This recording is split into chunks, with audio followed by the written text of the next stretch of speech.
Oke, terdengar ya. Oke, terima kasih banyak untuk konfirmasinya. Nah, eh, masih di bulan puasa, aku apresiasi dulu untuk teman-teman yang masih semangat untuk belajar mempersiapkan UTBK di bulan puasa ini. Selagi mencari, sekali lagi mencari ilmu juga mencari keberkahan.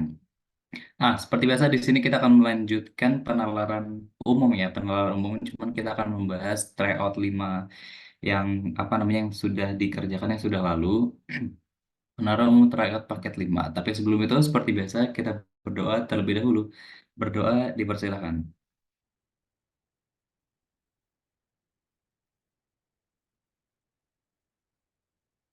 Oke, berarti pernah cukup. Langsung aja di sini aku izin share screen. Set. Oke, apakah share screen sudah terlihat? Oh, belum terlihat.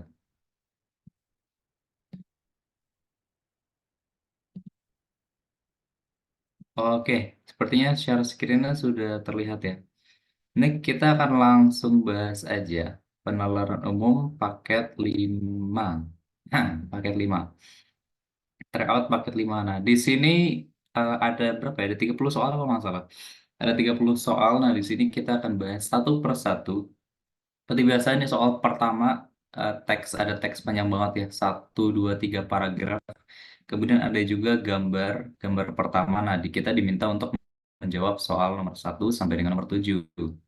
Nah, untuk menjawab soal seperti ini, kita akan review kembali nih, review sedikit. Teman-teman, kuncinya adalah jangan membaca terlebih dahulu seluruh teksnya, tapi teman-teman langsung aja ke soalnya. Kenapa? Karena setiap soal yang diminta itu akan meminta berdasarkan paragraf berapa dulu gitu. Karena tidak semua paragraf itu diminta oleh satu soal. Contoh, soal di nomor satu ini dia akan meminta berdasarkan paragraf satu, sehingga kita benar-benar nggak perlu melihat paragraf 2 dan paragraf 3 terlebih dahulu, apalagi lihat ke gambar untuk menjawab soal nomor satu ini. Seperti itu, teman-teman.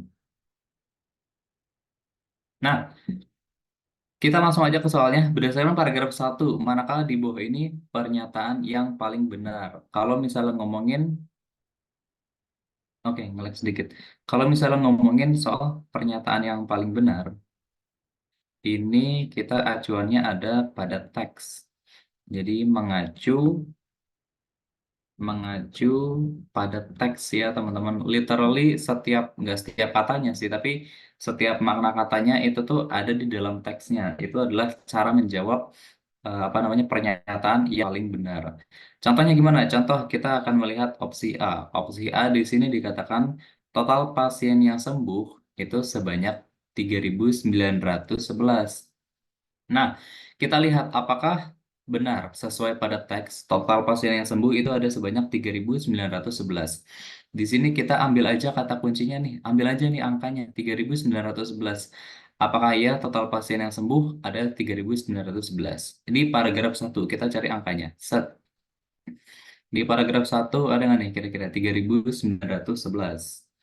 Set ini 529 kasus baru, terus ini ada 17.025, ini penambahan totalnya ya, total dari hasil penambahan, kemudian 17.025, ini 16 Mei, 108 penambahan terjadi pada hari ini, tidak ada kata-kata 3.911 pada paragraf satu, tapi dia adanya di paragraf 2 nih, total ada 3.911 pasien, itu adanya di paragraf 2. Nah, artinya opsi A ini sama sekali tidak menjadi pilihan teman-teman gitu. Karena apa? Acuannya itu ada di paragraf satu, sedangkan 3.911 ini ada di paragraf 2. Seperti itu teman-teman. Jadi benar-benar kunci untuk menjawab pernyataan yang paling benar itu adalah mengacu pada teksnya, apakah ada atau tidak. Coba kita analisis lagi selain opsi A, kita lihat lagi di opsi B. Opsi B di sini dikatakan penularan virus corona di Indonesia mengalami penurunan. Apakah iya penularan virus corona itu mengalami penurunan? Kita lihat. Kata kuncinya apa nih? Kata kuncinya tuh penularan virus corona ya. Kita coba. Oh, ini ada nih. Penularan virus corona terus terjadi di tengah masyarakat, jumlah penambahan kasus. Ini ngomongin soal penularan virus corona. Kalau misal opsi B tadi dikatakan mengalami penurunan di Indonesia. Apakah iya di Indonesia mengalami penurunan? Sedangkan di sini dikatakan terus terjadi. Kalau misalnya terus terjadi, kemudian di paragraf 2 itu ditegaskan jumlah penambahan. Ada jumlah penambahan yang fluktuatif. Fluktuatif tuh gimana sih? Fluktuatif tuh misalnya ini ada grafik teman-teman. Ada grafik, nah fluktuatif tuh naik kayak gitu. Ini adalah makna dari fluktuatif. Jadi naiknya tuh eksponen, eksponensial. Nah, kalau misalnya seperti ini, berarti penularan virus corona itu di Indonesia, ini kan ngomongin di Indonesia ya, itu tidak mengalami penurunan ya, bahkan mengalami penaikan karena terus bertambah. Maka opsi B tidak menjadi jawaban. Kita lihat opsi C. Opsi C dikatakan jumlah penambahan kasus corona di Indonesia terus mengalami perubahan. Kita lihat teksnya. Apakah ya penambahan kasus corona di Indonesia terus mengalami perubahan?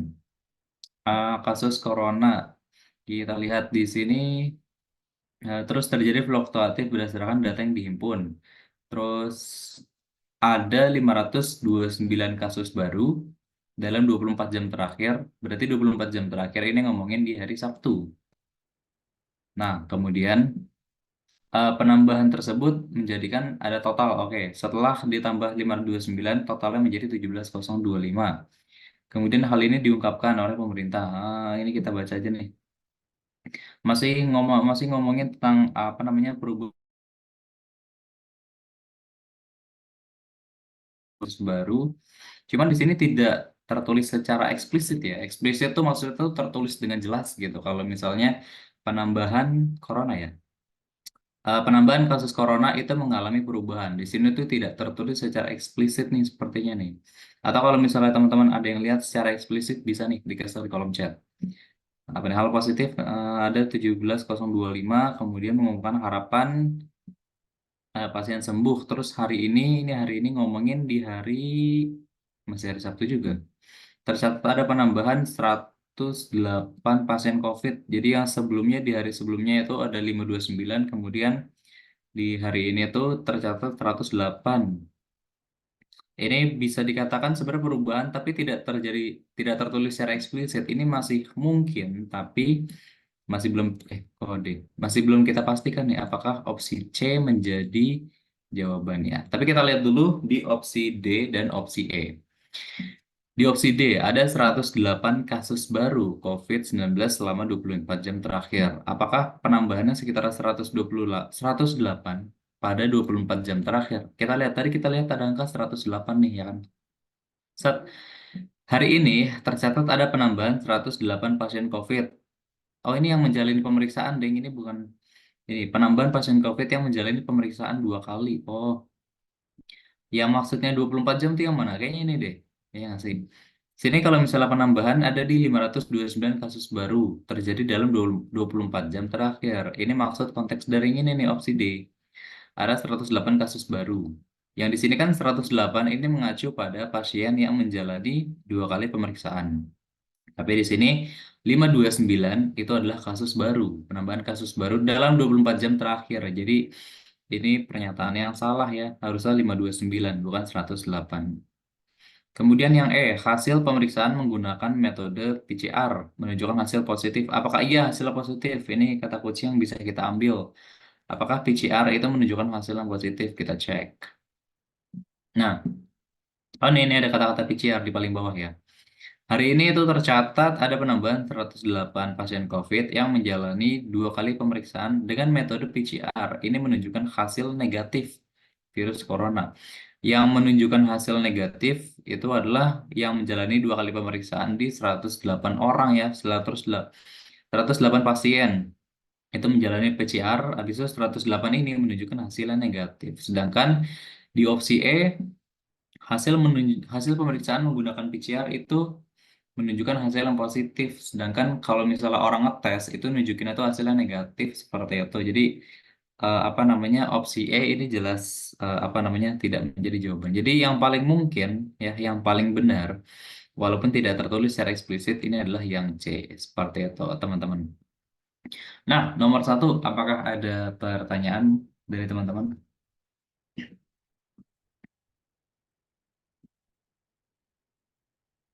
Aman ya? Oke, aman. Kemudian kita lanjut ke nomor 2. Nomor 2 di sini, nah masih ngomongin paragraf satu. Benar-benar kita cuman fokus hanya apa namanya fokus aja ke paragraf satu. Manakah di bawah ini pernyataan yang mungkin benar? Ini masih sama nih. Pernyataan yang paling benar, pernyataan yang mungkin benar. Tips menjawabnya adalah lihat aja teksnya. Kalau misalnya sesuai, berarti itu adalah pernyataan yang mungkin benar. Masih berfokus di paragraf satu, kita baca. Masyarakat Indonesia berharap semakin banyak pasien yang sembuh. Masyarakat Indonesia yang berharap semakin banyak pasien sembuh. Ini mungkin nih ya kan. Sebenarnya secara logika ini bisa dikatakan mungkin benar ya, karena tidak ada masyarakat Indonesia yang tidak berharap untuk sembuh ya kan. Jadi yang opsi A ini mungkin benar. Tapi kita lihat, yang berharap itu dalam teks paragraf satu, apakah masyarakat Indonesia atau yang lainnya. Kita cek harapan, ini dari harapan nih. Harapan dengan semakin banyaknya pasien yang sembuh setelah dinyatakan positif ini sembuh ya kata-katanya. Ya benar, pasien yang sembuh. Berharap banyak pasien yang sembuh. Di sini ada harapan dengan semakin banyaknya pasien yang sembuh setelah dinyatakan positif. Nah, yang berharap apakah masyarakat Indonesia atau si Yuri yang mengungkapkan apa namanya harapan untuk semakin banyaknya pasien sembuh, apakah masyarakat Indonesia atau si Yuri? Jadi benar-benar kita lihat pada teksnya teman-teman, walaupun secara logika pasti masyarakat Indonesia juga berharap, tapi kan masyarakat Indonesia tidak disebut di sini. Walaupun Yuri pasti bagian dari masyarakat Indonesia ya, tapi ini masih kita jadikan opsi nih. Apakah ini benar atau tidak? Kita akan cek opsi lainnya.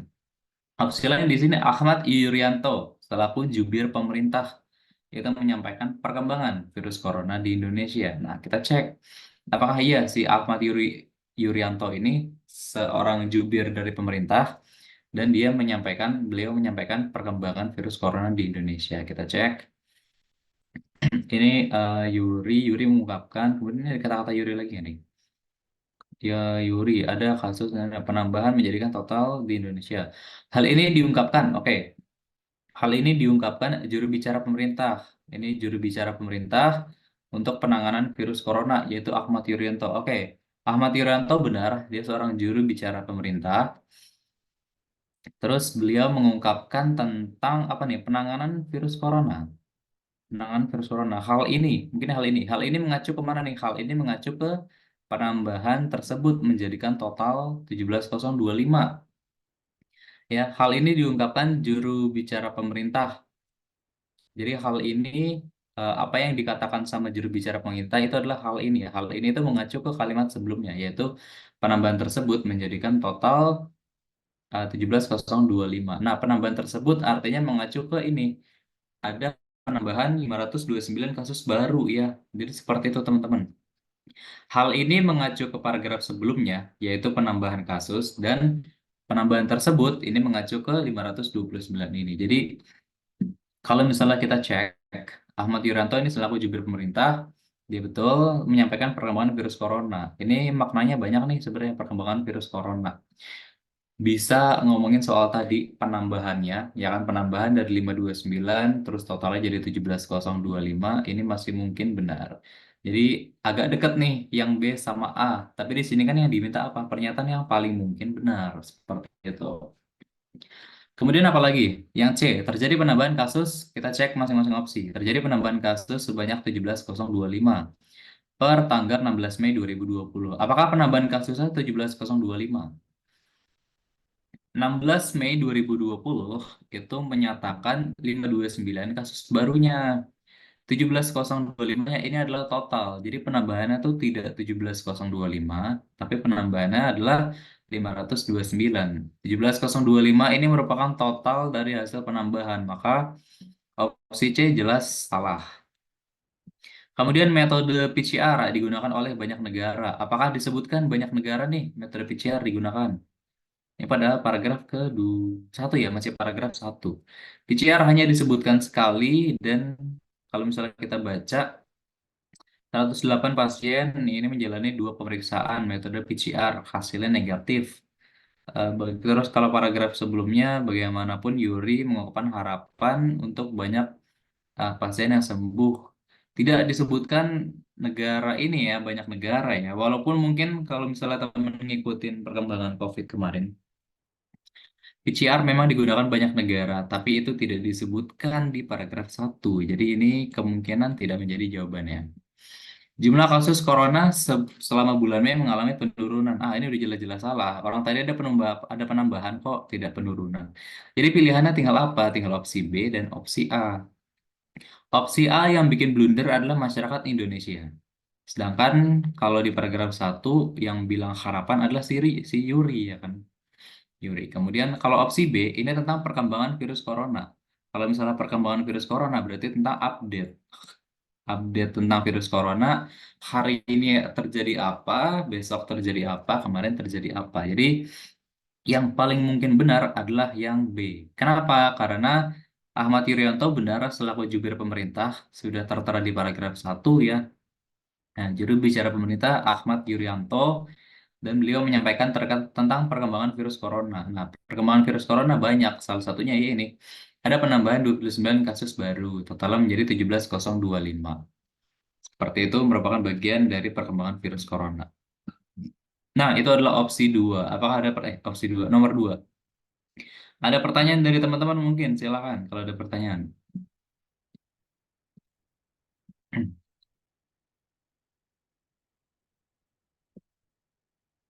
Oke, sepertinya aman nih untuk nomor 2. Oke, siap. Lanjut ke nomor 3. Nomor 3 berdasarkan paragraf 2. Nah, sekarang kita beralih dari paragraf 1 ke paragraf 2. Benar-benar teman-teman cuman cukup fokus aja ke paragraf 2, guys. Nggak perlu lihat paragraf 3, nggak perlu lihat paragraf 1. Berdasarkan paragraf 2, jika Indonesia tidak menggunakan metode real-time PCR, maka simpulan yang paling tepat apa gitu kan? Nah, kita lihat paragraf 2. Jika tidak menggunakan real-time PCR, kita lihat paragraf 2. Mana nih PCR? Kita screening aja teman-teman se-3911, penambahan COVID, penambahan. Nah, nih, kalimat berapa nih teman-teman yang melakukan screening? Mungkin screening adalah teknik membaca cepat. Kita lihat yang ada kata-kata PCR. Ah, ini dia PCR-nya. Kita lihat yang ada kata-kata PCR-nya. Hingga saat ini ada ini titik ya, ini paragraf baru, kalimat baru. Hingga saat ini ada 61 laboratorium yang digunakan untuk pengujian dengan metode real-time PCR. Oke, mungkin ini kali ya di kalimat sebelumnya. Saat ini pemerintah ini ngomongin pasti pemerintah Indonesia ya. Terus berupaya meningkatkan kapasitas. Oke, untuk tes. Kemudian ada 61 laboratorium yang digunakan untuk pengujian dengan metode PCR. Selain itu ada juga 10 laboratorium yang dimanfaatkan untuk melakukan tes cepat molekuler. Jadi ada 61 laboratorium yang pakai PCR dan ada 10 laboratorium yang menggunakan tes cepat molekuler. Hasilnya, sejauh ini Indonesia sudah melakukan pemeriksaan terhadap 182.000 spesimen dari 135.000 sekian orang. Artinya apa? Ketika Indonesia menggunakan real-time PCR test yang ini, metode PCR, kemudian digabung dengan tes cepat molekuler, itu akan menghasilkan ya. Jadi dua sebab ini, tes PCR dan tes molekuler akan menghasilkan hasil pemeriksaan itu sebanyak sekian spesimen dari sekian orang. Artinya setiap orang bisa menjalani lebih dari satu kali. Nah, kita udah lihat nih. Itu adalah ketika Indonesia menggunakan tes PCR. Nah, bagaimana jika Indonesia tidak menggunakan tes PCR? Maka arahnya kemana? Arahnya adalah kita lihat kalau opsi A mampu melakukan tes cepat molekuler. Tes cepat molekuler. Kita melihat hubungan antara PCR test dan molekuler ini terpisah. Kenapa? Karena PCR test ini ada di 61 laboratorium. Molekuler ada di 10 laboratorium yang mungkin berbeda. Jadi kita tidak melihat hubungan antara molekuler dan PCR test. Jadi mereka tuh bergerak masing-masing gitu kan untuk ngetesnya. Jadi kalau misalnya kita Indonesia tidak menggunakan PCR test itu tidak berdampak ke tes cepat molekulernya seperti itu. Terus apa? Sebagian spesimen sudah diperiksa. Kalau misalnya dia tidak menggunakan metode real time PCR test, apakah ia sebagian spesimen sudah diperiksa? Sini dikatakan kalau misalnya konteksnya sebagian sebenarnya maknanya banyak ya. Di sini kan ketika PCR test dan cepat molekuler itu bersama-sama, bekerja bersama-sama, hasilnya adalah sebanyak sekian spesimen nih, udah dilakukan pemeriksaan terhadap sekian orang. Sedangkan di sini sebagian spesimen sudah diperiksa. Ini kayaknya agak-agak ini ya, tidak terlalu apa namanya nyambung karena buat tidak terlalu nyambung, tapi hasilnya tuh tidak menjadi simpulan yang tepat. Kenapa? Karena kalau misalnya di sini kan dia bisa melakukan pemeriksaan terhadap sekian ratus ribu spesimen ketika menggunakan dua metode molekuler sama PCR test. Kalau misalnya Indonesia tidak menggunakan PCR test, sebenarnya ini mungkin sih sebagian spesimen sudah diperiksa. Sebagian spesimen mungkin sebagian dari 100 ribu sekian, tapi sebagian spesimen ini agak rancu karena apa namanya kita tidak tahu spesimennya tuh berapa yang dites ya. Jadi ini masih mungkin tapi agak-agak susah, agak kurang tepat kesimpulan yang ini. Kita cek opsi C. Setiap orang bisa menjalani pemeriksaan spesimen lebih dari satu kali. Kenapa bisa setiap orang apa namanya bisa menjalani pemeriksaan spesimen lebih dari satu kali? Kita cek. Nah, untuk apa namanya spesimen pemeriksaan lebih dari satu kali ini ya. Indonesia di sini menggunakan PCR test dan cepat molekuler. Hasilnya 182 ribu spesimen terdeteksi dan 130 dari 135 ribu orang. Nah, artinya satu orang bisa menjalani pemeriksaan spesimen lebih dari satu kali. Di sini setiap orang bisa menjalani pemeriksaan spesimen lebih dari satu kali ketika dia menggunakan PCR test sama molekuler. Iya nggak? Ketika dia menggunakan PCR test sama molekuler, apa namanya dia bisa eksperimen lebih dari satu kali setiap orang.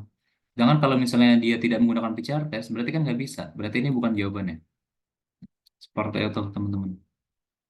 Nah, opsi D. Setiap orang tidak bisa menjalani pemeriksaan spesimen.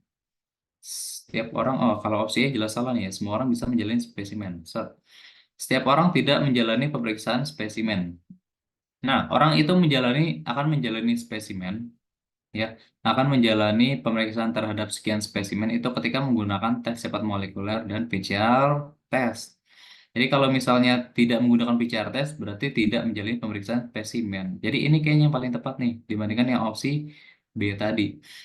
Jadi untuk nomor 3 mungkin teman-teman ringkasnya bisa gini. Ini menggunakan apa namanya positif dan negatif suatu kata. Misal kalau misalnya dia menggunakan PCR sama dia menggunakan molekuler tadi ya. Molekuler. Dampaknya apa? Dampaknya ada pada ini. Satu orang bisa menjalani pemeriksaan spesimen ya. Dampaknya adalah pemeriksaan spesimen. Atau kita singkat jadi pemeriksaan nih ya. Pemeriksaan spesimen. Nah, di sini kan kalimatnya positif, ya kan? Indonesia punya PCR, Indonesia punya molekuler. Itu adalah kalimat positif. Dan hasilnya apa? Hasilnya pemeriksaan spesimen bisa dilakukan setiap orang. Tapi kalau misalnya ininya konteksnya negatif, Indonesia tidak punya PCR, berarti dampaknya pengaruhnya akan ke sini. Tidak bisa melakukan pemeriksaan spesimen. Seperti itu, teman-teman. Sederhananya seperti itu untuk meringkas jawaban nomor 3. Ada pertanyaan dari teman-teman? Silakan untuk nomor 3.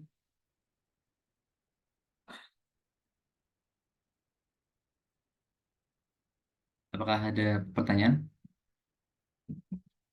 Aman ya? Belum ada ya? Oke, kalau misalnya belum ada, lanjut ke nomor 4. Nah, nomor 4 kita beralih ke paragraf 3.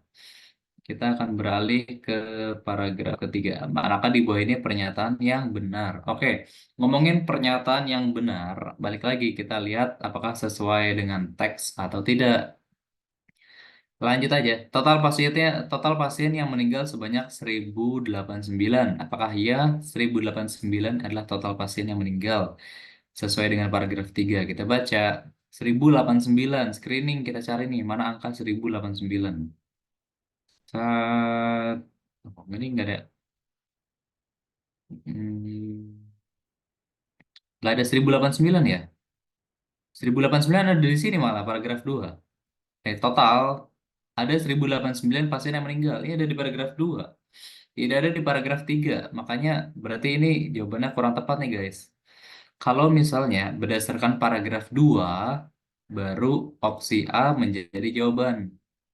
Tapi karena mengacu ke paragraf ketiga, total pasien yang meninggal sebanyak ini itu tidak menjadi jawaban. Kenapa? Karena tidak ada di paragraf 3 seperti itu. Terus opsi B, jumlah hasil negatif lebih banyak dibandingkan hasil positif. Apakah iya nih? Paragraf 3 negatif positif ya. Dari pemeriksaan 13 135.000 orang sekian, yang positif ada 17.000, yang negatif ada 118.000. Ini mungkin benar nih, ya kan? Jumlah negatif lebih banyak dibandingkan yang positif. Ini mungkin benar.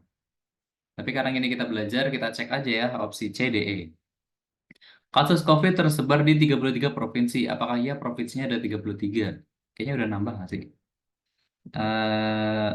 Ini nih, kasus COVID ini udah ada di 34 provinsi, tidak 33 lagi ya. Provinsinya sudah bertambah. Maka itu pernyataan yang tidak benar. Saat ini kita eliminasi, kemudian yang ODP berkurang sebanyak 6530.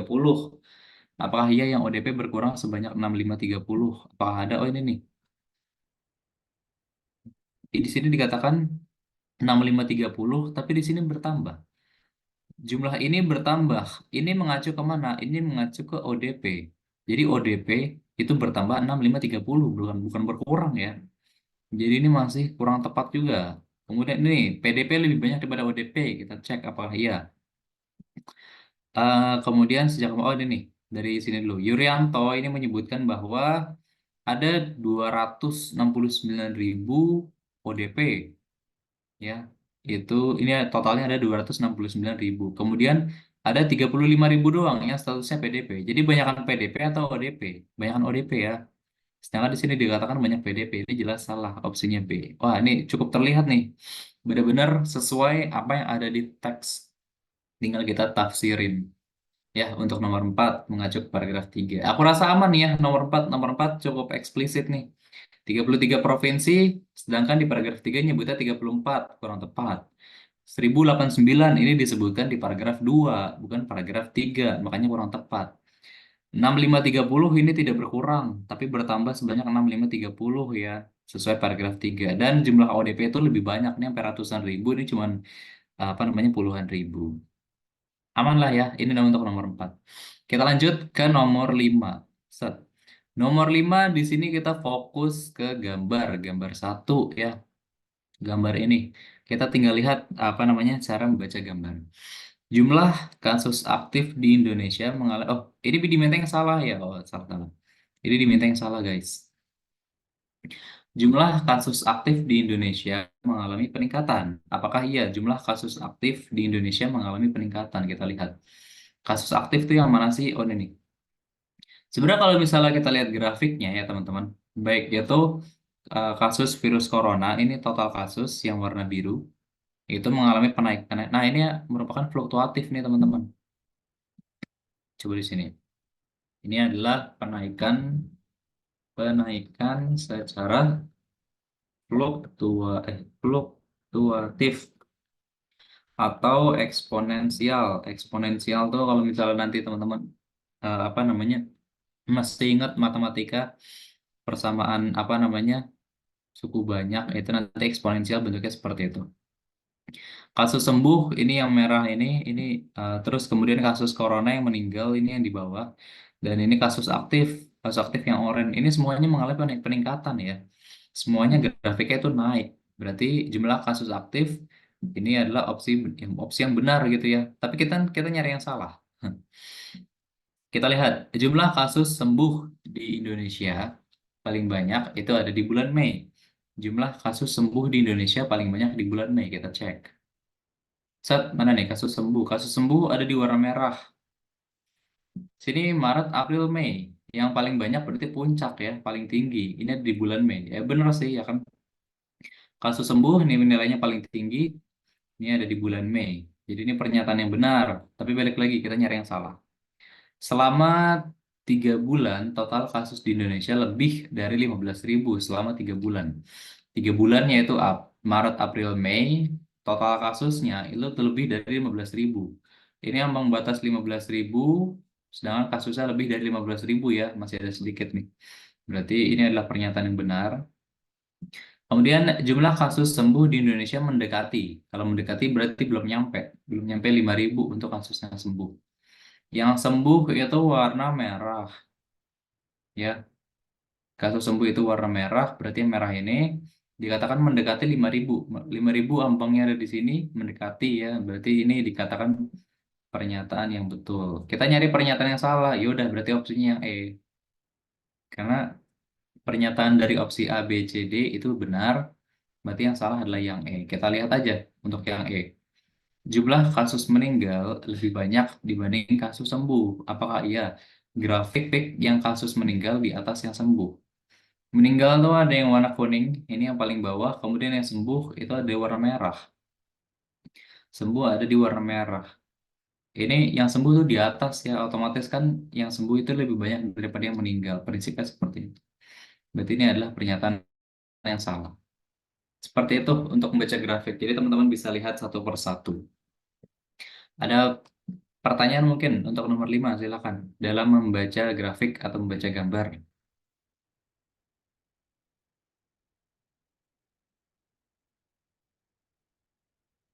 Aman ya teman-teman? Oke. Kita lihat, kita lanjut ke, oke, ngelag sedikit, sorry. Oke, kita lanjut ke nomor 6. Nomor 6 masih berdasarkan gambar satu, manakah simpulan yang paling tepat? Nah, ngomongin simpulan yang paling tepat, ini biasanya, kita nulis di mana ya? Jadi, kalau misalnya simpulan, itu biasanya merepresentasikan seluruh gambar. Hampir ya, hampir merepresentasikan hampir seluruh gambar. Biasanya simpulan itu seperti itu. Ini kita lihat. Oke. Nah, kita baca aja satu-satu. Selama 3 bulan kasus meninggal di Indonesia. Nah, selama 3 bulan, 3 bulan ini kan merepresentasikan seluruh grafik ya. Grafik dalam waktu 3 bulan. Walaupun yang di spill itu adalah yang meninggalnya aja. Kasus yang meninggal itu mengalami penurunan. Apakah ia mengalami penurunan? Jadi katakan kita udah cek tadi ini kita mengalami penaikan semua ya, baik itu total kasus, baik itu yang aktif, yang sembuh dan yang meninggal. Dan ini semua tuh mengalami apa namanya penaikan ya, jadi tidak mengalami penurunan. Kemudian kalau misalnya opsi yang B, jumlah kasus sembuh di Indonesia itu paling banyak di bulan April. Kalau misalnya kita lihat grafik paling atas yang sembuh ini di bulan Mei ya, bukan bulan April. Paling banyak nih di sini di bulan Mei. Jadi ini masih salah. Kemudian selama 3 bulan kasus sembuh itu lebih sedikit daripada yang meninggal. Masih salah juga ya, karena grafik yang sembuh itu ada di atas grafik yang meninggal. Jadi yang sembuh itu jelas-jelas lebih banyak. Jadi masih kurang tepat. Kemudian jumlah kasus aktif di Indonesia mulai turun saat bulan Mei. Ini juga salah kan? Tadi kita udah lihat grafiknya ini naik semua ya, terus naik gitu ya. Belum turun di bulan Mei masih naik nih. Tidak terjadi penurunan. Ya, belum terjadi penurunan. Jadi masih kurang tepat. Maka jawabannya tentu kita akan pilih yang E. Salah. Yang E itu apa sih? Yang E di situ dikatakan selama 3 bulan total penambahan kasus di Indonesia bergerak secara fluktuatif. Nah, fluktuatif itu tadi ini fluktuatif itu mengalami penaikan secara eksponensial ya, seret gitu.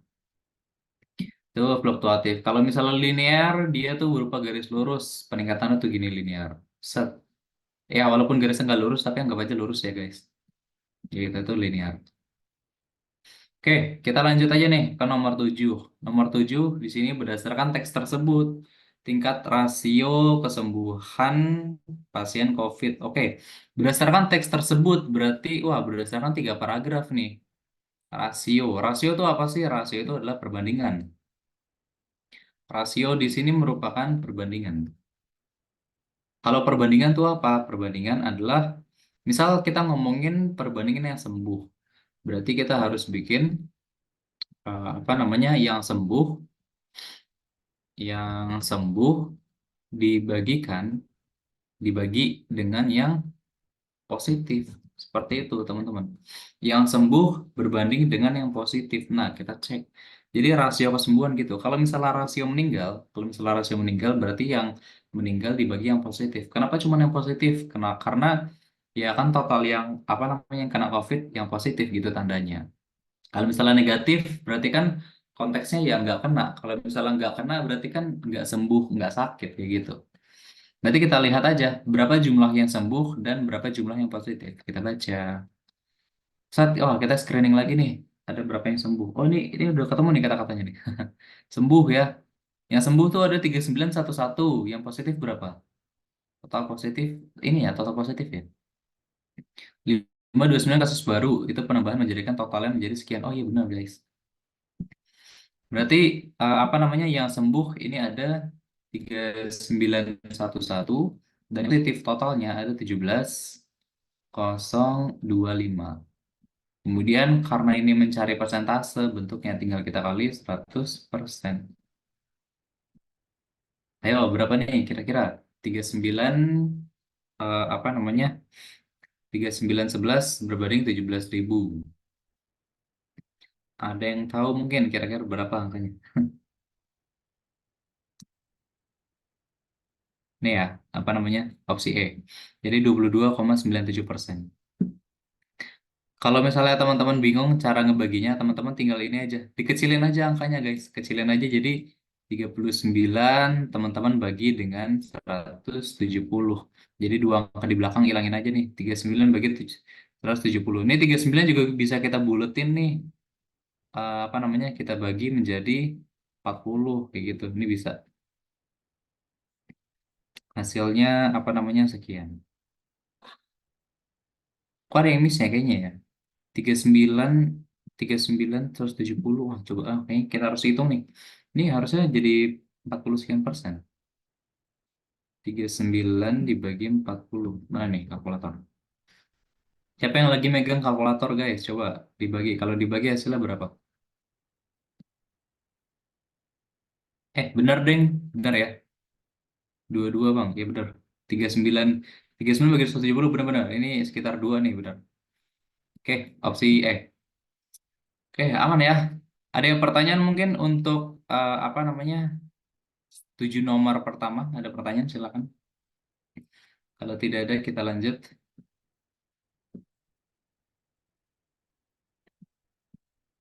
Oke, kalau tidak ada pertanyaan, kita lanjut ke nomor selanjutnya. Ini kita menjawab nomor 8 sampai 14.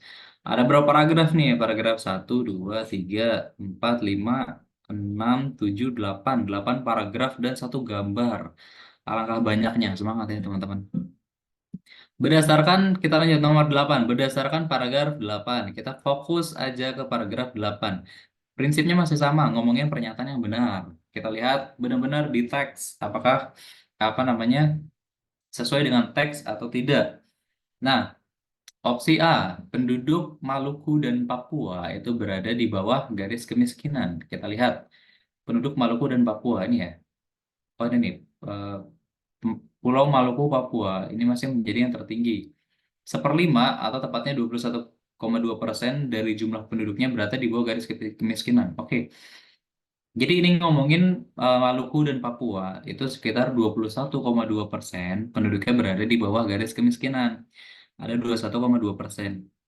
Penduduk Maluku dan Papua berada di bawah garis kemiskinan. Ini konteksnya benar, ngomongin Maluku dan Papua di bawah garis kemiskinan.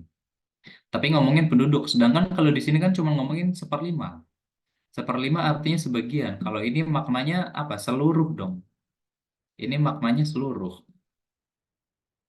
Maknanya seluruh penduduk. Sedangkan kalau misalnya di teks itu cuman 1/5 ya atau 21 sekian persen. Jadi ini masih kurang tepat untuk pernyataan yang benar. Lanjut, penduduk Maluku dan Papua mengalami ketimpangan sosial yang tertinggi. Apakah iya ketimpangan sosial yang tertinggi itu ada di Maluku dan Papua? Kata kuncinya ketimpangan sosial. Nah, kita baca nih, mana nih ketimpangan sosial. Se apa nih? Nih, dalam hal ketimpangan sosial yang diukur melalui indeks rasio Gini, terdapat beberapa daerah dengan kesenjangan pengeluaran yang tinggi. Hingga 2018, provinsi dengan ketimpangan tertinggi, ini ngomongin ketimpangan tertinggi adalah ketimpangan sosial.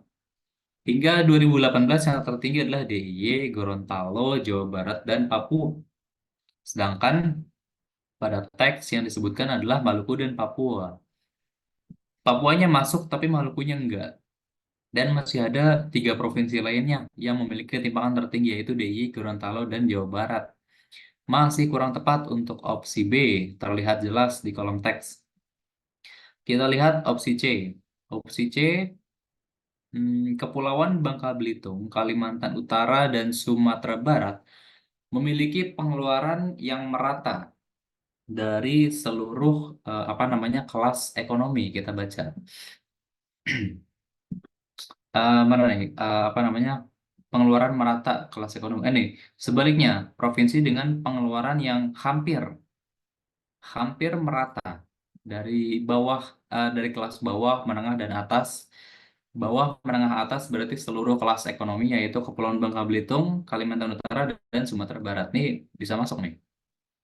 Kepulauan Bangka Belitung, Kalimantan Utara dan Sumatera Barat itu memiliki pengeluaran yang merata dari seluruh kelas ekonomi. Kalau misalnya di teks yang bikin beda apa sih? Yang bikin beda di sini adalah hampir merata. Ini cukup berdampak hampir merata, maknanya tidak semua. Ya kan, hampir merata, maknanya adalah tidak semua. Sedangkan di sini tidak ada kata-kata hampir atau sebagian besar atau sebagian kecil. Jadi opsi yang ini tuh maknanya masih semua. Maaf apa? Kok opsi itu? Salah salah. Opsi C ya. Ini nih, opsi C. Opsi C ini maknanya masih semua. Maknanya masih maknanya adalah semua.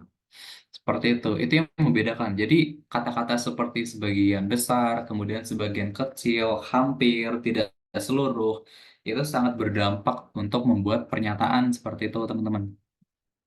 Kita lihat lagi opsi D. Opsi D di sini terdapat beberapa. Terdapat beberapa berarti tidak semua. Ya kan hanya beberapa aja. Penduduk di daerah Maluku dan Papua berada di bawah garis kemiskinan. Ini yang kontra dengan opsi A nih. Di sini dikatakan terdapat beberapa.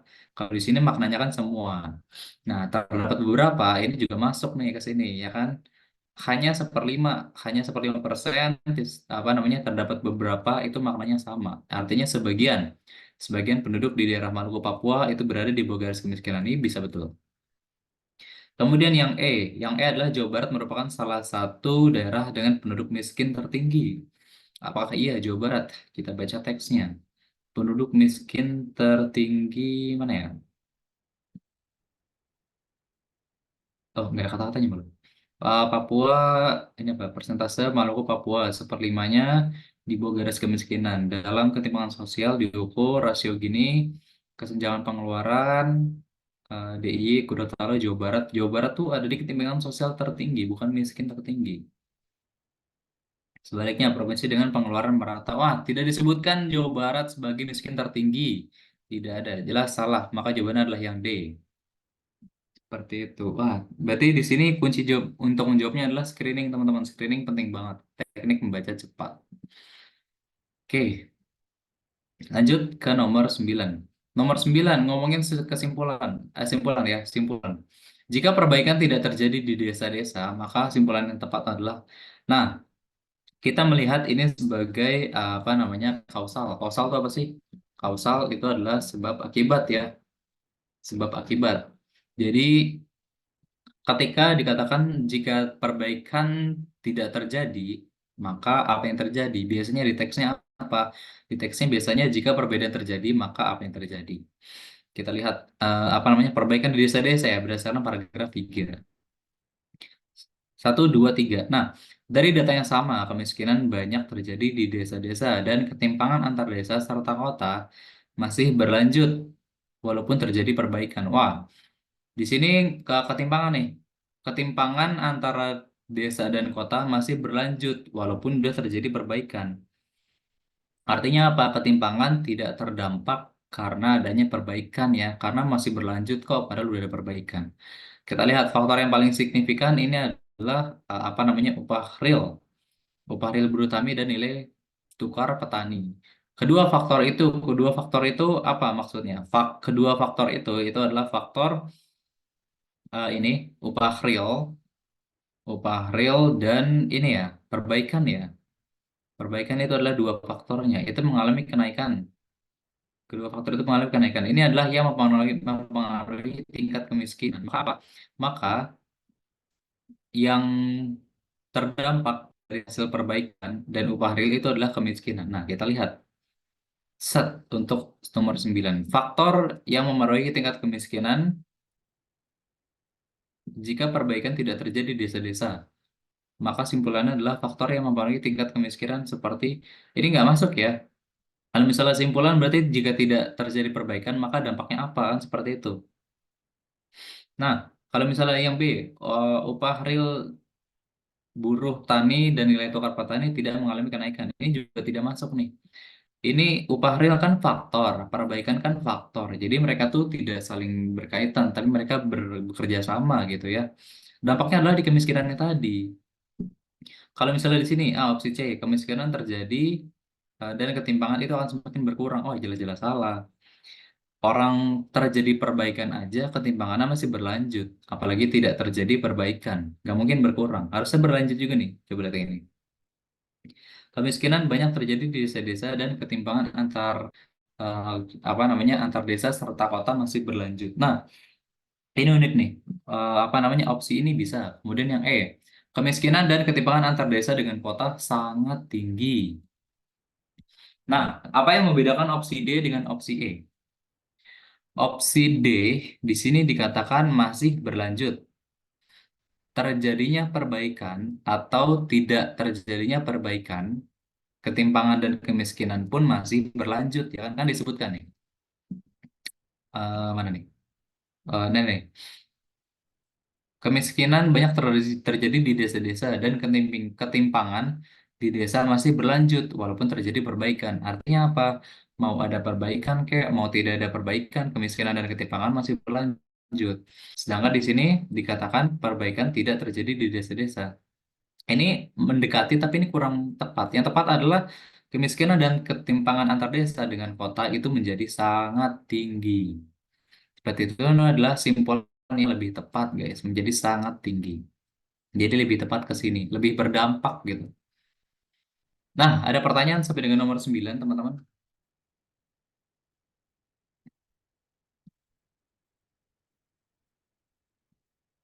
Belum ada? Oke, kalau belum ada, kita lanjut nomor 10. Set. Nomor 10, berdasarkan paragraf 4, kita beralih ke, aduh, sorry. Kita beralih ke paragraf 4. Apabila tingkat inflasi tidak terkendali dengan baik dan komoditas pokok seperti beras, daging, minyak goreng itu mengalami penurunan, maka simpulan yang paling mungkin adalah apa? Nah, kita baca paragraf 4. Inflasi tidak terkendali dan eh, komoditas menurun. Itu 2, 3, 4. Sementara itu, selama periode yang sama, tingkat inflasi biasanya menggerus penghasilan real masyarakat. Inflasi menggerus penghasilan real masyarakat.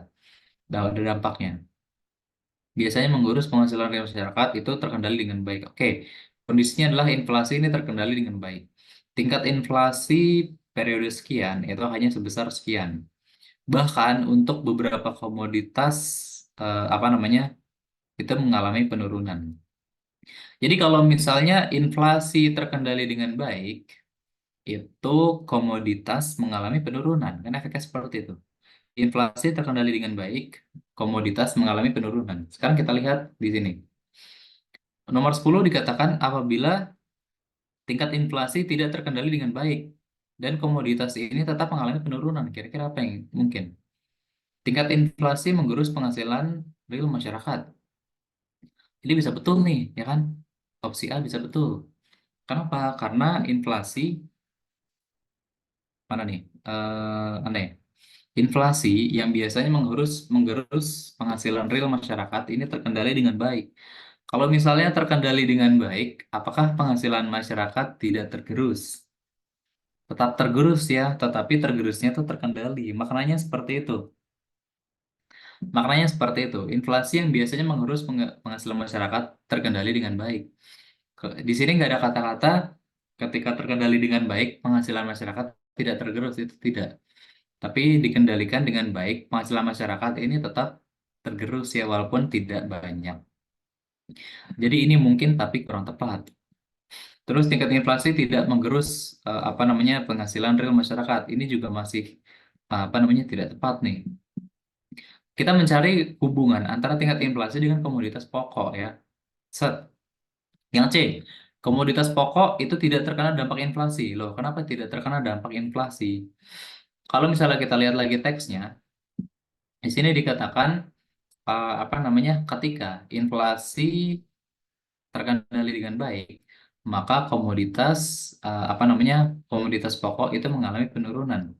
Sedangkan di sini ketika inflasi tidak terkendali baik, komoditasnya itu masih tetap mengalami penurunan. Artinya apa? Artinya komoditas ini tidak terkena dampak inflasi. Seperti itu, teman-teman. Jadi kita cari korelasi antara inflasi dengan komoditas. Ada keterkaitan antara tingkat inflasi dengan komoditas. Ini bisa betul. Tapi kan yang kita apa namanya ambil adalah simpulan. Simpulan adalah efek atau dampak yang terjadi setelahnya seperti itu. Yang A sama D ini cukup mungkin ya, tapi yang paling tepat adalah yang C. Yang E itu apa? Harga komoditas ditentukan oleh tingkat inflasi. Oh, tadi tidak terdampak kok ya kan? Oke, seperti itu untuk nomor 10 teman-teman. Kita lanjut sedikit nomor 11. Nomor 11 ini berdasarkan paragraf 5. Sekarang kita beralih lagi ke paragraf 5. Manakah pernyataan di bawah ini yang paling mungkin benar tentang kemiskinan di Indonesia? Oke, pernyataan yang paling benar berdasarkan paragraf 5. Penghasilan 60% penduduk lapisan atas terdongkrak. Emang ya? Paragraf 5. Itu 2, 3, 4, 5. Nah nih, di sisi lain penghasilan 40% penduduk lapis terbawah terdongkrak. 40% yang bawah terdongkrak. Sedangkan yang tadi itu 60% lapisan atas terdongkrak. Jelas-jelas tidak sesuai dengan teks ya, tidak dari teks pun. Terus opsi B, kemiskinan non makanan tidak berkontribusi lebih besar dari garis kemiskinan makanan. Artinya apa? Garis kemiskinan non makanan ini lebih kecil ya, tidak berkontribusi lebih besar. Artinya lebih kecil daripada garis kemiskinan apa namanya makanan. Ini mungkin. Kita belum baca deh. Dua dapat makan ini. Di sisi lain, ini garis kemiskinan itu GK ya.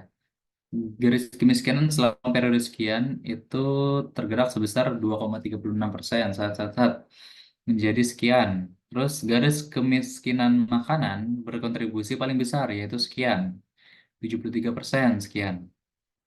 Sedangkan yang non makanan hanya sebesar 26% sekian. Artinya apa? Yang non makanan tidak berkontribusi lebih besar. Ini mungkin ya. Ini pernyataan yang paling mungkin. Tapi kita coba cek opsi CDE. Kesejahteraan Indonesia sedikit naik karena garis kemiskinan makanan berkontribusi paling besar. Apakah apa namanya garis kesejahteraan semakin naik? Coba kita lihat. Secara keseluruhan, GK keduanya mengalami kenaikan yang berarti kesejahteraan masyarakat sedikitnya merambat naik. Oke, kesejahteraan masyarakat memang merambat naik. Kesejahteraan masyarakat memang merambat naik, tapi itu dipengaruhi oleh dua hal, yaitu garis kemiskinan makanan dan yang non makanan. Sedangkan kalau di opsi dikatakan garis kesejahteraan semakin naik karena garis kemiskinan kontribusi makanan berkontribusi paling besar. Ini tidak tidak selalu ya, karena dua hal ini itu saling berkaitan.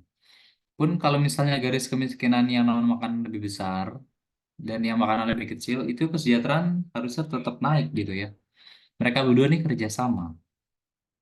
Jadi ini masih kurang tepat. Terus, kesejahteraan masyarakat tergantung pada garis kemiskinan makanan dan non-makanan. Kayaknya tidak ada ini ya, tidak ada kata-kata bahwa kesejahteraan masyarakat itu dipengaruhi oleh ini. GK keduanya mengalami kenaikan, yang berarti kesejahteraan masyarakat lain ini. Ada sebenarnya selain garis kemiskinan ini kan juga terdongkrak dari ini, penghasilan. Garis kemiskinan ini naik, itu terjadi karena penghasilannya itu juga naik. Jadi sebenarnya kesejahteraan masyarakat itu berkorelasi secara tidak langsung ke penghasilan, tidak langsung ke garis kemiskinan, guys. Ya, jadi apa namanya konteksnya adalah kesejahteraan, indikatornya garis kemiskinan, tapi garis kemiskinan indikatornya adalah penghasilan. Jadi secara nggak langsung kesejahteraan bergantung pada penghasilan sebenarnya. Ini masih kurang tepat. Kemudian untuk opsi E. Opsi E, akibat penghasilan penduduk lapisan bawah naik 40%, garis kemiskinan makanan menurun. Enggak ya, ini garis kemiskinan malah naik. Jadi yang benar adalah opsinya yang B, seperti itu. Nah, apakah ada pertanyaan dari teman-teman sebelum kita lanjut ke nomor 12?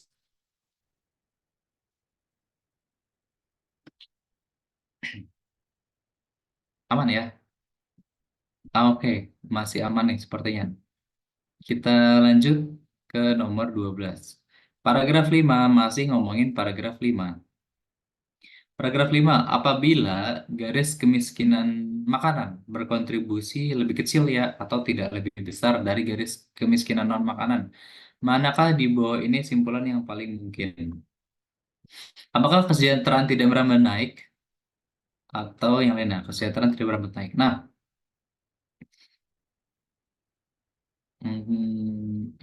nomor 12.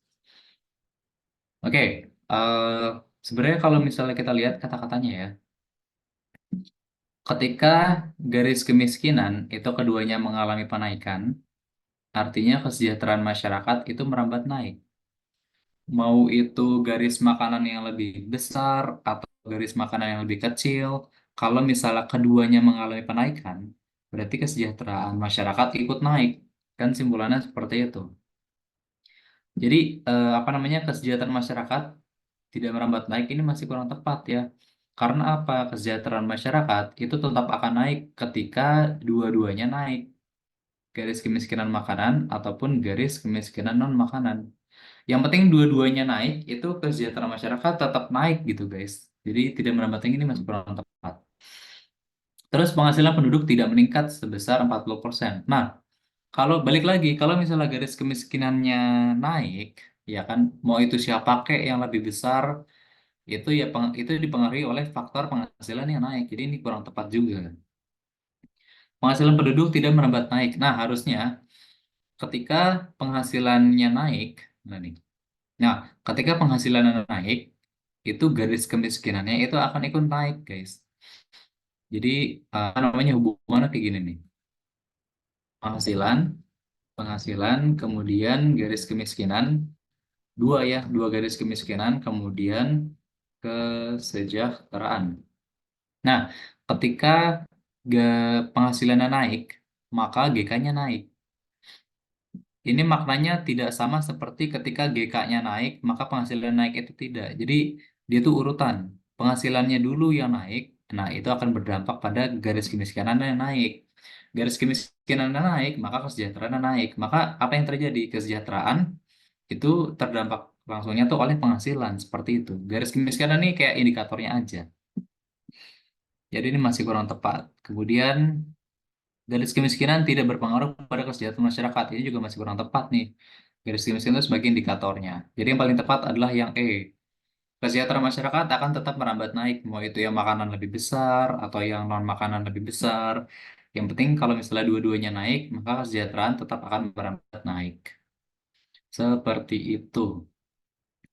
Kita lanjut dulu nomor 13. Nomor 13. Nah, sekarang kita akan berfokus di gambar 2. Gambar 2, tingkat kemiskinan tertinggi pada tahun berapa nih tingkat kemiskinan tertinggi? Set. Oke, ini adalah jumlah persentase penduduk miskin pada tahun 2003 sampai September 2018. Pertanyaan apa tadi ya? Pertanyaan adalah tingkat kemiskinan tertinggi pada tahun berapa? Lihat aja mana grafik yang paling tinggi atau angka yang paling gede. Ada di sini ya, jelas kelihatan banget nih dari grafiknya. Ini terjadi pada 2006 Maret. Ini yang tertinggi. Lihat aja grafik yang tertinggi. atau apa namanya angka yang paling gede. Aku rasa sama nih nomor 13. Lanjut nomor 14. Nomor 14 apa nih? 14. Berdasarkan gambar 2. Gambar 2 lagi. Apa yang paling mungkin terjadi setelah terjadi penurunan tingkat kemiskinan pada bulan Maret dan September tahun 2008? Nah, ini ya. Maret, September 2018. Apa yang terjadi ketika terjadi penurunan? Mana yang paling mungkin terjadi? Penghasilan penduduk meningkat lebih dari 40%. Angka 40% ini dari mana? Kalau misalnya acuan gambar 2 masih rancu, tapi kalau misalnya kemiskinannya turun, pasti penghasilannya naik. Tapi apakah sebesar 40% ya kan? Kan kita belum tahu. Kemudian kesejahteraan masyarakat merambat naik. Nah, ini mungkin. Ini yang paling mungkin nih untuk yang opsi B. Terus C, penghasilan penduduk meningkat lebih dari 40%. Nah, ini angka 40% maksudnya dari mana, guys? Ini masih kurang tepat nih, 40% kan kita nggak tahu angkanya. Ini memang persentase, tapi kan persentase penduduk miskin, bukan penghasilan. Terus opsi D, angka kemiskinan akan terus menerus pada tahun berikutnya. Terus menurun, Bu, maksudnya. Mungkin ya, tapi masalahnya ada tahun-tahun tertentu yang naik. Ini contohnya di sini dia naik, kita mengalami kenaikan. Jadi tidak bisa dikatakan terus-menerus turun, kecuali turun semua grafiknya. Ini masih kurang tepat. Angka kemiskinan akan naik pada tahun berikutnya, meskipun tidak signifikan. Nah, tahu dari mana naiknya? Ini yang paling mungkin ya, kesejahteraan itu naik. Kalau kemiskinan turun, kesejahteraan berarti naik. Itu adalah kesimpulan yang paling mungkin. Seperti itu. Nah, sampai nomor 14, apakah ada pertanyaan dari teman-teman? Silahkan sebelum kita lanjut.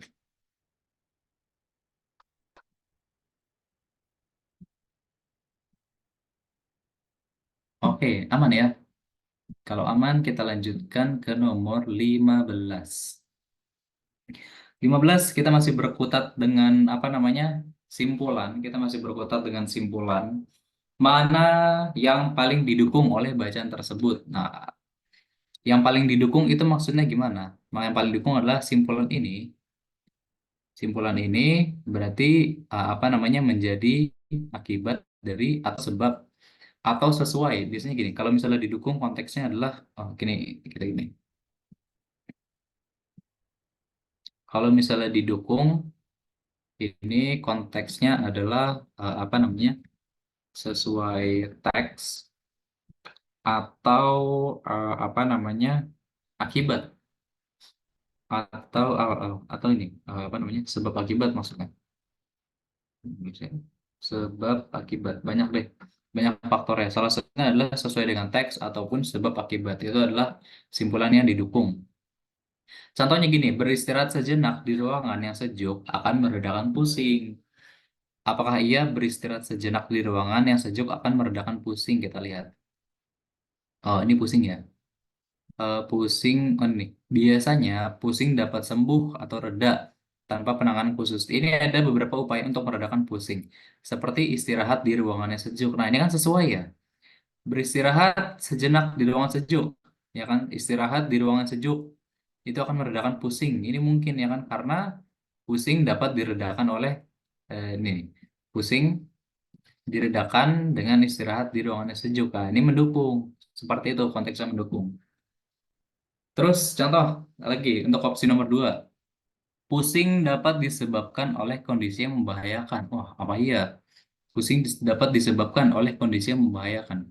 Kalau misalnya kita lihat di sini, pusing itu jarang disebabkan oleh kondisi yang berbahaya.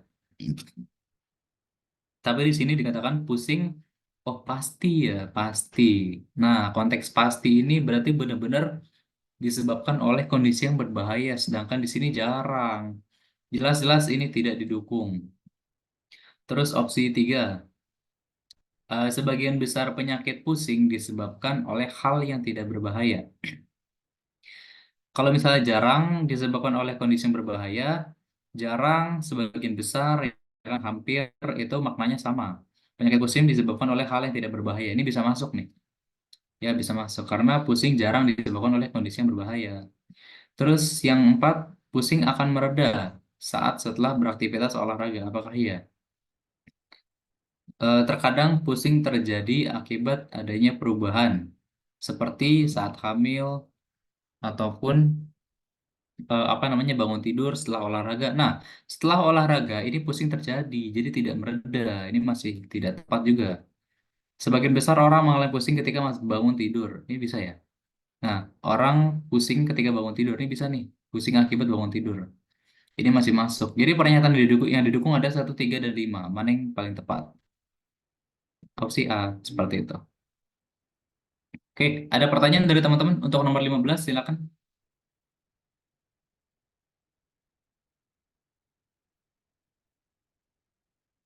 Oke, aman ya. Kita lanjut nomor 16. 16. Oke, kita baca dulu ini aja. Kita baca dulu soalnya. Jika buah mangga terasa keras saat ditekan, kulitnya hijau tua, dan belum tercium aroma wangi, kira-kira mana simpulan yang benar? Nah, kita baru baca teks. Apabila sudah siap panen, nah, apabila sudah siap panen, mangga akan terasa empuk, warnanya hijau muda, dan jika dikupas akan tercium aroma wangi. Ya kan, akan tercium aroma wangi. Hal-hal tersebut membuat mangga sudah bisa dijual dengan harga yang tinggi. Jadi ada dua hal nih. Ini apa namanya? Empuk, hijau muda, wangi. Sedangkan kalau misalnya dia keras dan hijau tua dan belum tercium aroma, berarti apa? Bisa dikatakan dia belum siap dijual atau dia belum siap panen. Bisa seperti itu. Jadi kalau opsi A sudah siap dijual, jelas-jelas salah ya orang apa namanya rasanya belum enak masa dijual. Mangga akan terasa enak. Ini nggak ada ngomongin rasa enak nih. Harganya akan sangat mahal. Orang belum matang harganya mahal gimana gitu ya.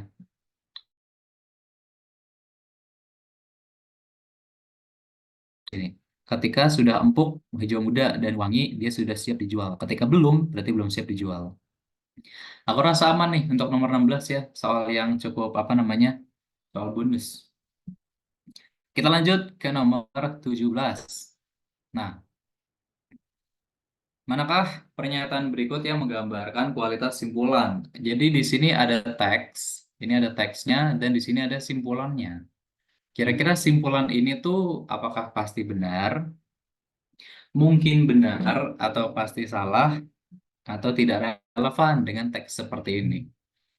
Kita lihat simpulannya terlebih dahulu. Simpulan berdasarkan informasi dalam teks adalah Ricky dapat melakukan perjalanan dengan menggunakan kereta api. Ricky dapat melakukan perjalanan dengan menggunakan kereta api. Kita lihat teksnya. Dalam beberapa bulan terakhir diberlakukan syarat bagi penumpang kereta api untuk menunjukkan, oke, orang yang pengen naik kereta api harus punya tiket, KTP, dan surat sehat. Kemudian di sini dikatakan Ricky telah membeli tiket. Oke, tiketnya ada dan dirinya merasa sehat. Dirinya dirinya merasa sehat. Kalau misalnya merasa sehat, apakah simpulannya Ricky udah dapat melawan perjalanan? Masalahnya adalah di sini kita nggak tahu nih, apakah nih kita tuh bertanya-tanya guys di sini, apakah Ricky bawa KTP dan surat sehat? Nah, masalahnya adalah kalau misalnya dia bawa KTP dan surat sehat, berarti dia bisa melakukan perjalanan. Tapi kalau misalnya Ricky nggak bawa, berarti kan nggak bisa. Artinya apa? Ada dua jawaban, bisa salah, bisa benar.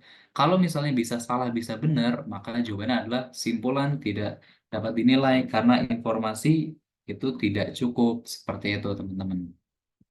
Kalau misalnya merasa sehat, oke. Tapi di sini nggak ada keterangan Ricky bawa atau enggak. Kalau bawa bisa naik kereta, kalau nggak bawa nggak bisa naik kereta. Ada dua opsi. Kalau ada dua opsi, maka simpulannya adalah tidak dapat dinilai karena informasi nggak cukup. Nah, Ricky. Siapa yang punya teman namanya Ricky, guys? Oke, lanjut ke nomor 18. Set.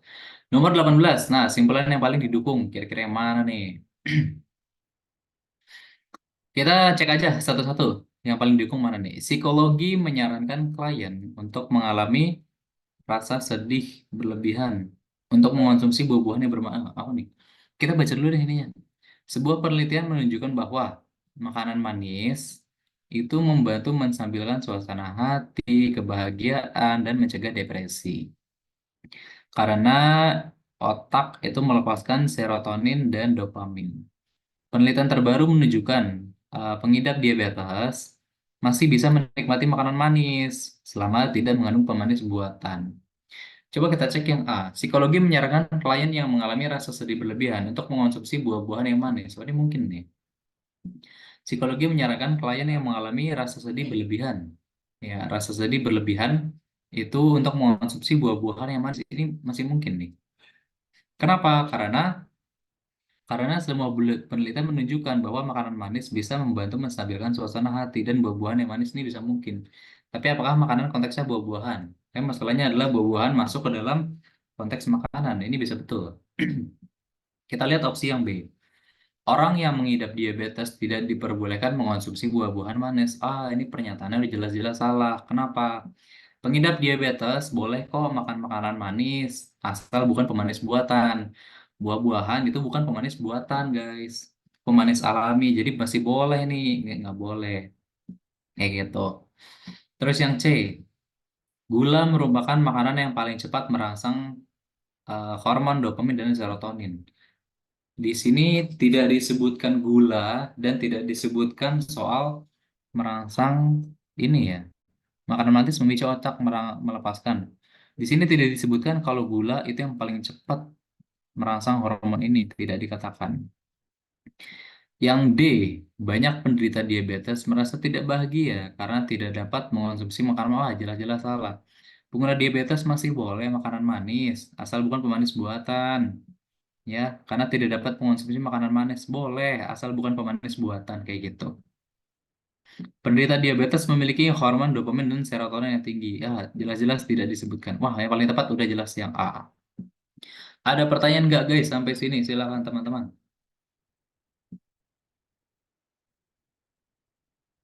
Aman ya? Belum ada? Oke, kalau belum ada, kita lanjut nomor 19. Nah, 19. Manakah pernyataan berikut yang menggambarkan kualitas simpulan? Simpulannya adalah Andi. Saya memang punya teman namanya Andi. Andi memiliki peluang diterima pada seleksi masuk perguruan tinggi jalur prestasi. Itu adalah simpulannya. Kita baca teksnya. Dalam seleksi masuk perguruan tinggi, jalur prestasi, oke, jalur prestasi, siswa akan memiliki peluang diterima jika rata-ratanya bagus, rata-rata rapot, menjuarai Olimpiade, sama tidak memiliki catatan yang buruk. Kemudian di sini Andi. Andi merupakan orang yang rata-rata nilainya bagus dan berperilaku baik, tapi nggak pernah menjuari Olimpiade. Apakah Andi memiliki peluang diterima? Ini peluang simpulannya jelas salah. Kenapa? Di sini kita jabarin, guys. Eh, peluang diterima faktornya itu ada apa namanya? Rapor bagus, kemudian baik, ya berperilaku baik, sama juara Olimpiade. Nah, Andi, Andi punya ini sama punya ini, ya. Dia punya rapor bagus, punya sikap baik, tapi dia nggak pernah juara Olim. Maka hasilnya apa? Dia tidak memiliki peluang diterima seperti itu. Itu berdasarkan teks ya, guys. Jadi nomor 19 tafsirannya seperti ini. Kalau misalnya peluang diterima akan ketika punya rapor bagus, positif. Sikapnya baik, positif. Sama juara juara Olim, positif. Kalau misalnya salah satunya negatif, ya berarti peluangnya itu nggak dapat kayak gitu. Seperti itu untuk nomor 19. Kemudian untuk nomor, udah, ini nomor 19. Selanjutnya adalah ini. Ada pertanyaan di sini sampai nomor 9. Ya, lagi dikit.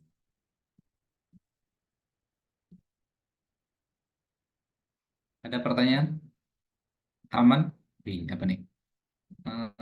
Aman. Oke, aman. Kalau aman, kita lanjutkan ke nomor 20. Sat, sat, sat. Nah, ini untuk menjawab nomor 20 sampai 24. Wah, ini kita harus olah dulu nih datanya nih. A, B, C, D, E adalah 5 pekerja. A, B, C, D adalah 5 pekerja yang mencalonkan diri menjadi ketua serikat pekerja.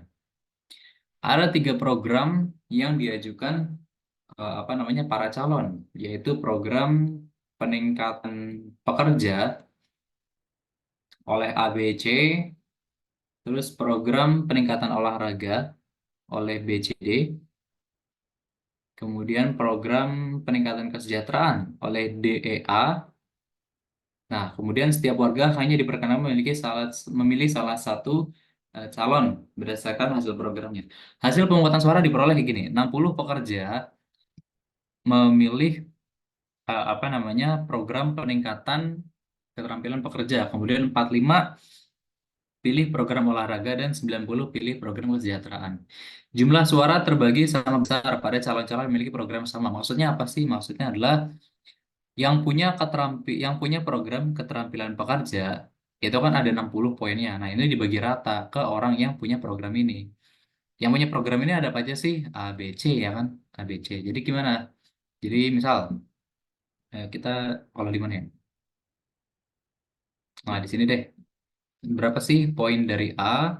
Kemudian berapa poin dari B? Berapa poin C? Berapa poin D? Berapa poin E?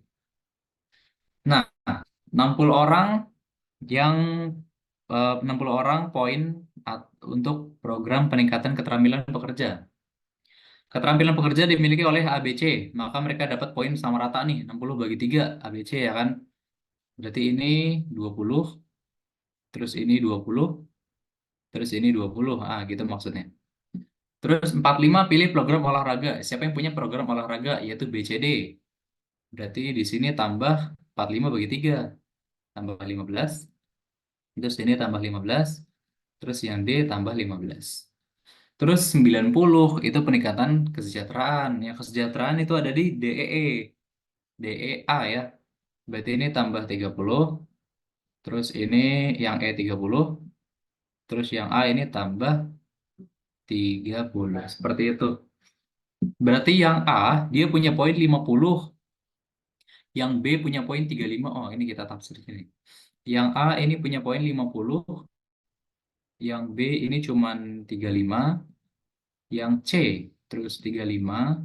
Yang D ini 45. Dan yang E ini 30. Calon yang peroleh suara terbanyak, jelas yang A. Ini kita dapat nih. Terus calon yang peroleh suara tersedikit, nih ya ada B sama C. Oh enggak, ada E. E, B, C. Ya, E, B, C. E pasangan dengan A, ini jelas-jelas salah. Berarti E sama B ya, walaupun sama C juga. Tapi E yang paling sedikit. Kemudian yang nomor dua, A dan B memiliki perbedaan perolehan suara sebesar. A dan B. A 50, B 35. Selisihnya berapa? Tinggal kita kurang 15. Kemudian urutan dengan memperoleh 3 suara terbanyak dimulai dari yang terbanyak adalah siapa nih? Yang terbanyak A, yang kedua adalah D, kemudian bisa B atau C, ADB atau ADC. ADB, ADC cuma satu ya, ADB. Terakhir, jika ketua terpilih mengangkat ketua yang terpilih mengangkat ketua seksi olahraga dari calon yang boleh suara terbanyak dan mengajukan program olahraga, maka siapa yang menjadi ketua seksi olahraga? Siapa yang punya program olahraga? Ini ada BCD. Nah, BCD punya program olahraga. Siapa yang punya suara terbanyak? Yaitu D. Ya, berarti D adalah jawabannya. Dia akan menjadi ketua seksi olahraga. Ada pertanyaan guys untuk nomor 20 sampai 24. Silahkan kalau ada pertanyaan sebelum kita lanjut.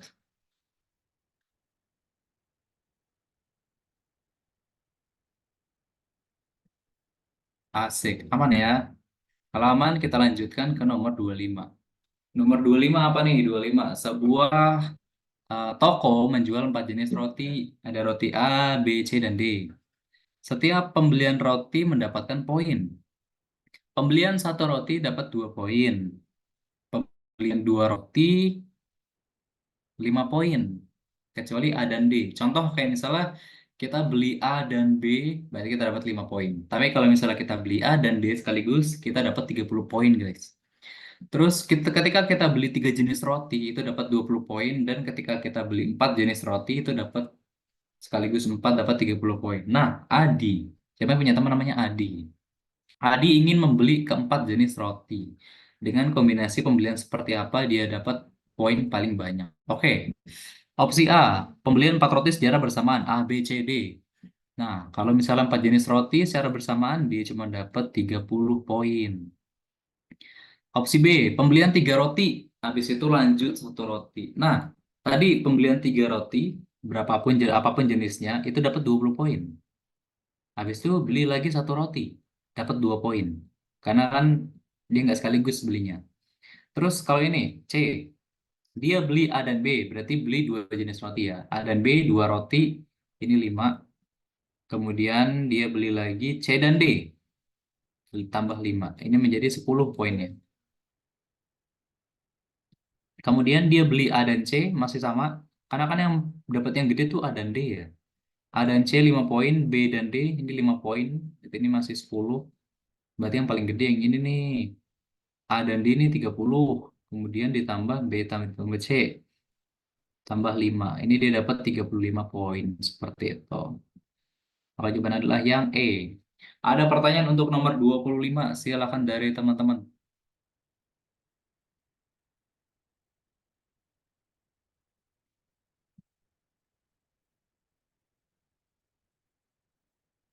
Aman ya? Oke, kalau misalnya aman, wah tinggal sedikit lagi nih guys. Oh iya betul, tinggal sedikit lagi. Yuk, dikit lagi yuk. 26 sampai 30. Siapa yang nemu pola nomor 26? Silahkan, boleh di kolom chat. Yang nemu pola nomor 26.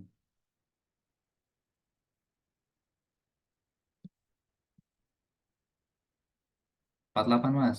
Kali 2. Apa? Kali 3 sama 2. Kali 3 sama 2 tuh gimana? Kali 3 sama 2.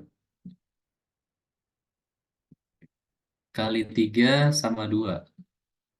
5 kali 3, 6 kali 2. Lanjut terus. 5 kali 3. Oh gini ya. 5, apa namanya? 5 kali 3, 15. Terus 15 kali ini. 15 kali 3, 45, betul. Kemudian ini kali 3, 45 kali 3. 45 kali 3, 135. Ya, betul. Kemudian di sini 6. 6 kali 2, 12. Terus 12 kali 2, 24. Dan selanjutnya, oke, polanya berulang dan sama ya. Kali 3 kali 2 kali 3 kali 2 kali 3 kali 2. Itu 24 kali 2, 48. Oke, betul. Nomor 26. Kalau 27, kira-kira polanya gimana? Nomor 27. Silahkan, nomor 27.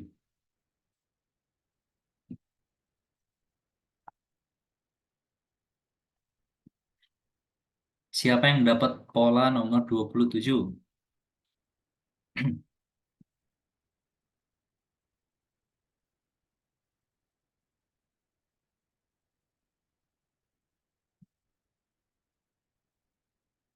Belum dapat. Kalau teman-teman yang lain, apakah dapat pola nomor 27?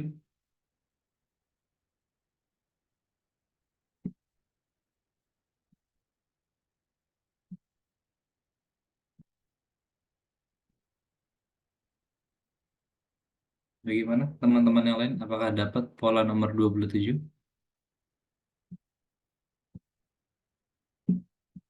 Oke, kita coba kayak gini. Hmm, ini kita gini kali ya. Oh, atau gini. Ini min 2, 3, 1, 4, 5. Nah, min 2 tambah 3, ini hasil penambahannya adalah 1. Kemudian, 3 tambah 1, kita tambah, ini hasil penambahannya adalah 4. Kemudian, 1 ditambah 4. Ini ketika kita tambah, hasilnya adalah 5. Maka angka selanjutnya adalah 4 tambah 5. Maka selanjutnya adalah 9.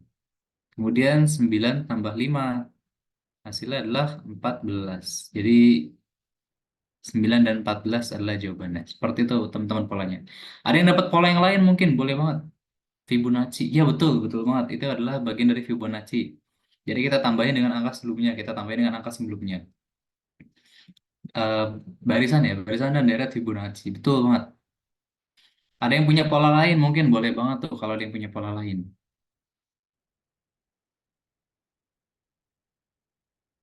Oke, ada pertanyaan dari teman-teman? Sebelum kita lanjut nomor 28, aman ya? Oke, kita lanjut nomor 28. 28 polanya seperti apa guys? Silakan nomor 28 polanya seperti apa? Satu, dua, empat, satu, lima, dua, lima, 19, 26. Siapa yang punya dapat pola nomor nomor 28? Apakah ada yang punya polanya? Ada yang dapat polanya? Silakan.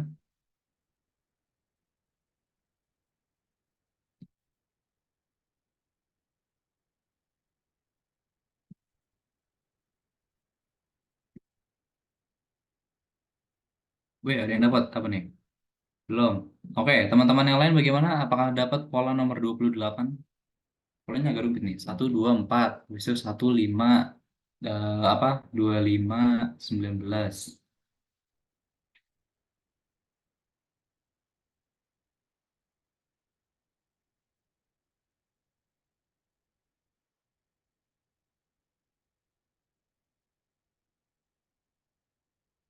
Belum dapat? Kalau belum dapat, kita coba dulu. Satu ke dua, nih. Kalau misalnya kita lengkap tiga ya. Satu ke empat. Satu ke empat nih tambah tiga. Empat ke lima tambah satu. Lima ke 19 tambah 14. Jelas-jelas polanya nggak gitu. Acak banget. Kalau misalnya lengkap lengkap satu. Satu ke dua, ini tambah satu kali ya. Tambah satu. Kemudian dua ke empat. Dua ke empat nih bisa tambah dua. Selanjutnya di sini adalah 4 ke satu kurang tiga. Terus ini tambah 4. Loh, 5 ke 25 kali 5. Ini mungkin kali 2 kali ya. Jadi nggak tambah 2 tapi kali 2. Oke mas nih. Jadi tambah tambah kali kurang. Nggak tambah kali pasti di sini kurang. Kurangi 6. Nah, satu 2 3 4 5 6. Polanya sama. Selanjutnya berarti pasti 7. Terus tambah kali kurang berarti ini tambah. Nah, benar tambah 7. Setelah tambah adalah kali, ya enggak? Setelah tambah adalah kali. Berarti di sini kali 8. Kali 8. 26 kali 8 berapa guys? Yang belakang 8. Oh ini nih ya, 208. Oke, ada pertanyaan untuk nomor 28? Oke, itu aman ya 28. Terakhir, bukan terakhir ya, 29. Pola 29 kira-kira bagaimana guys? Pola nomor 29. Kita taruh mana ya? Kita taruh sini deh. 85, banyak banget polanya. Kemudian 5, 10, 6, 7, 6, 6, 9. Ada yang tahu polanya? Nah, kita ketik aja nih. 8, 5, 5, 10, 6, 7, 6, 9, 7, 6, 7, 7, 8.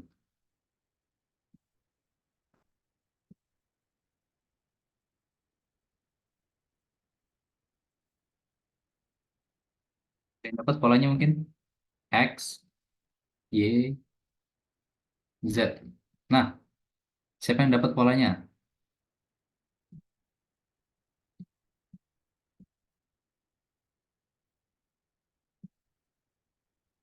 85 ke 76 minus. 85 ke 76 mana nih? 85, oh ini ya. 85 ke 76 minus. Minus berapa nih? Minus 9 ya? 85, iya benar, minus 9. Oke. Berarti biasanya selanjutnya minus. 5 ke 6. Oh, ke sini ya, ini minus. 76 ke 67. Minus berapa? 76 ke 67 minus 8 minus 9. 3. Minus 9 juga. Berarti 67 ke sini ya, ke Y. Minus 9. 67 kurang 9 berapa guys? 58. Oke. Ini dapat nih. Minus 8, minus 9, minus 9, minus 9. Terus apa nih? 5 ke 6. 5 ke 6. 6 sini kah? Atau 6 sini? 6 sini ya? 5, 6, 7, 8. Nah, 5, 6, 7, 8. Nah, ini dapat nih berarti yang C nih. Coba kita cek lanjut. Lanjut. Ini 10, ini 9, ini 8. Berarti selanjutnya di sini 7. Tapi ini kita cari yang X ya. Berarti ini 6, 7, 8. 8, 5, 8, 5, 8. 8, 5, 8, 8. Oke. Betul yang C. Terakhir guys, nomor 30. Sebelum kita akhiri, yuk. Terakhir nomor 30. Polanya seperti apa teman-teman?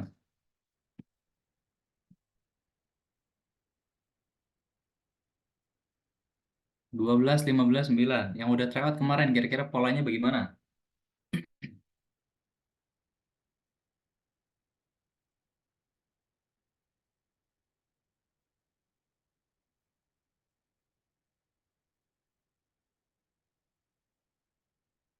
Nah, spill dikit, spill dikit. 12 tambah 25, ini sama dengan 27. Habis itu kita bagi 3, sama dengan 9. 24, 28. 24, 28 yang mana? Oh, ini yang kanan kirinya. Kalau 24, 28 polanya gimana? Kalau 24, 28.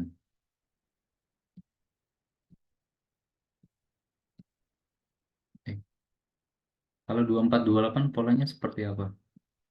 Yang dapat pola lain itu boleh banget guys, asli. Yang dapat pola lain. Ini pola pertama. Siapa tahu dia dapat pola kedua nih. Ya, pola apa namanya? Pola lainnya 17 tambah 22 ini sama dengan 4 berapa? 49, 39. 39 bagi 3 sama dengan 13. 25, 30 Mas. Ini ya, apa namanya? 25, 30 di sini. 25, 30. Ini berarti apa? Kalau misalnya di sini 20, berarti kan 20 kali 3 60. Nah, 60 itu berapa tambah berapa? 21, 33, 21, 33. Ini opsinya nih. 24, 36, 21, 33, 20, 32. Kalau misalnya kita pakai pola yang sama, misal 24, 36. 24, 36, contoh.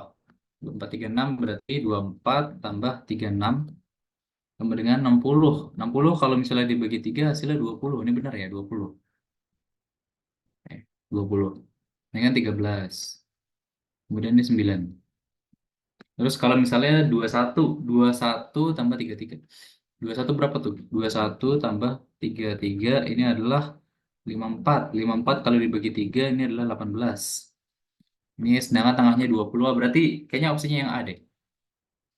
Atau teman-teman ada yang dapat pola lain itu boleh banget. Ya, contohnya berapa nih? 20 tambah 32 ini adalah 52. 52 kalau dibagi 3 nggak bisa. 52 nggak bisa dibagi 3. Kemudian yang 18.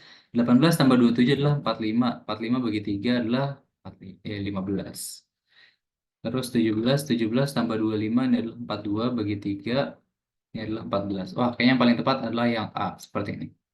Tapi teman-teman kalau misalnya dapat pola lain yang masih betul masih bisa gitu kan diaplikasikan ketiga pola ini itu masih bisa teman-teman. Seperti itu. Oke, sebelum kita akhiri, apakah ada pertanyaan dari teman-teman? Silakan kalau ada pertanyaan sebelum kita akhiri. Dari nomor 1 sampai 30.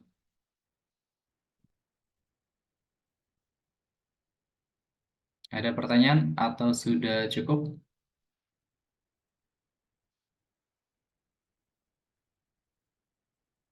Aman ya? Untuk sesi berikutnya bisa lebih ke soal pola-pola tidak, Bang? Nah, untuk ke sesi berikutnya nanti apa namanya request aja ke apa namanya tim kurikulumnya Caraku Academy. Nanti kalau misalnya apa namanya requestnya bisa di apa namanya bisa diberikan nanti kita bisa belajar yang berpola-pola seperti itu. Ada pertanyaan lagi sebelum kita akhiri silakan. Oke, kalau misalnya tidak ada, kita cukupkan sesi pada sore hari ini. Terima kasih banyak teman-teman yang udah hadir pada sore hari ini. Aku apresiasi banget teman-teman masih semangat belajar di bulan puasa. Bahkan kemarin-kemarin belajar sampai malam ya, gokil. Semangat terus mencari ilmu dan keberkahan di bulan ini. Apa namanya? Selamat berpuasa juga bagi teman-teman yang menjalankan dan selamat berjuang untuk meraih PTN yang kalian inginkan. Terima kasih, sampai jumpa di lain waktu. Selamat sore dan sampai jumpa.